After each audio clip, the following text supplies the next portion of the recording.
നോക്കൂ, തനിക്ക് പറയാനുള്ളത് പറഞ്ഞ ശേഷം ആദ്യത്തെ ചോദ്യം മുതൽ അസ്വസ്ഥനായി തുടങ്ങും. പ്രധാനമായും CPM-ന്റെ മുഖപത്രമായ ദേശാഭിമാനിയോടും അവരുടെ തന്നെ ചാനലായ കൈരളിയോടുമാണ് അദ്ദേഹത്തിന്റെ എല്ലാ പ്രതിഷേധവും.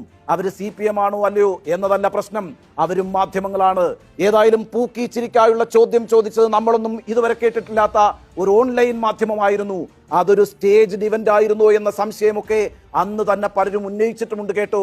ഏതായാലും അവരെക്കാൾ വായനക്കാരുള്ള പത്രമാണ് ദേശാഭിമാനി, അവരെക്കാൾ പ്രേക്ഷകരുള്ള ചാനലാണ് കൈരളി.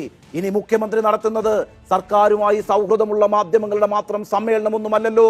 അതുകൊണ്ട് അവിടെ ചോദ്യങ്ങൾ ഉന്നയിക്കപ്പെടും, അതിൽ രാഷ്ട്രീയവും ഉണ്ടാകുമെന്നേ. എല്ലാ മാധ്യമങ്ങൾക്കും രാഷ്ട്രീയമുണ്ട്. ചിലരത് പരസ്യമായി പറയും, ചിലരത് രഹസ്യമായി വെക്കും. ഇത്രയേ ഉള്ളൂ വ്യത്യാസം.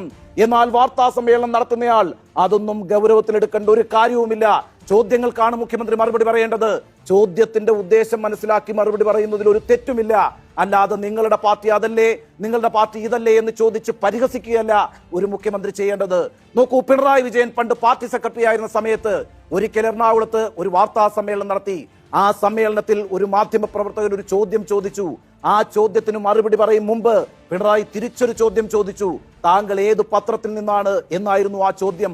പത്രത്തിനനുസരിച്ചാണോ മറുപടി എന്നായിരുന്നു മാധ്യമ പ്രവർത്തകന്റെ തിരിച്ചുള്ള ചോദ്യം. നോക്കൂ, അതുകൊണ്ട് മാധ്യമങ്ങളെ തരംതിരിച്ച് നിർത്തലൊന്നും മുഖ്യമന്ത്രിയുടെ പണിയല്ല കേട്ടോ. തനിക്കെതിരായ മാധ്യമങ്ങളെ തിരഞ്ഞു പിടിച്ച് അവരോട് അസഹിഷ്ണുത കാണിക്കാനല്ല വാർത്താ സമ്മേളനം നടത്തേണ്ടത്. ഏതായാലും ദേഷ്യം വരുമ്പോൾ ക്ഷോഭിക്കുന്ന സാധാരണ മനുഷ്യനാണല്ലോ സതീശൻ. അതുകൊണ്ട് സ്പോണ്ടേനിയസ് ആയി ഉണ്ടാകുന്ന ഇത്തരം വികാരങ്ങളെ കൃത്രിമമായി മറച്ചു വെക്കണം എന്നൊന്നും ഞാൻ പറയുന്നില്ല. പക്ഷേ സാധാരണക്കാരായ മനുഷ്യർ കാണിക്കുന്ന മറ്റൊരു വിവേകമുണ്ട്, മര്യാദയുണ്ട്. സഭയറിഞ്ഞു പെരുമാറുക.